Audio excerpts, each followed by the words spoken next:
the thing that caught my attention the most is the sheer tank matchup because, you know, gotta diff the tank, ooga booga. Yeah. See, the problem with that mindset, though, is because when you focus on diffing tank, it becomes an ego matchup, number one.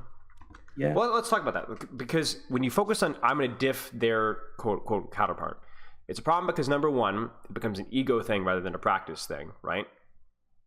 Because it becomes a personal thing. It doesn't need to be personal. Become impersonal. Just perform, right? The second thing is it doesn't factor in the potential SR discrepancies. Like, I'm looking at the enemy Rein, Extreme Horizon. What if Extreme Horizon is a high diamond player? You know what I'm saying? Yeah. You're not going to diff him. It's not happening. Yeah, no, it's incredibly unlikely. So your job is just to play well and to not get diffed as much, and then your supports who are higher ranked than the enemy supports will carry you, right? But just perform. That's all you need to worry about. And the third problem, and this is actually probably the most important one, is when you are playing Reinhardt into a Reinhardt, is the entire game decided by which Reinhardt shatters the enemy Reinhardt? Absolutely not. It can influence a fight, but that's it. You could get shattered every single fight, but diff the enemy Reinhardt just by your fire strike on the backline, the pins that you were doing, your shield management was better, you demanded less healing and did more damage.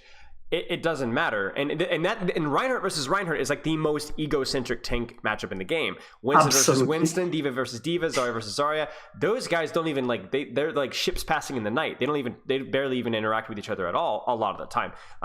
Reinhardt versus Orisa. So screw the tank matchup. Screw the support versus support matchup. Screw the DPS versus DPS ego duel. I mean, even things like Widow duels aren't strictly ego oriented. Instead, focus on like what you need to be doing better in that game or what you need to do in that game, and just disregard the ego stuff because it puts your attention on the wrong things and can be more of a distraction than it can be a benefit. Yeah, like it's like, sure, I can quote unquote diff the tank by, I don't know, blocking shatter and whatnot, but it's not the ego, it's just something that can be of help for the fight. And correct. It's good value, right? I mean, the other thing too is like, what if this Reinhardt is silver and you diff from the entire game? Naturally, the game is expecting you to, but you needed to do more than that. You needed to diff the enemy Reinhardt and destroy the enemy backline because you're the highest ranked player on your team. So just play well. Play well. That's your goal.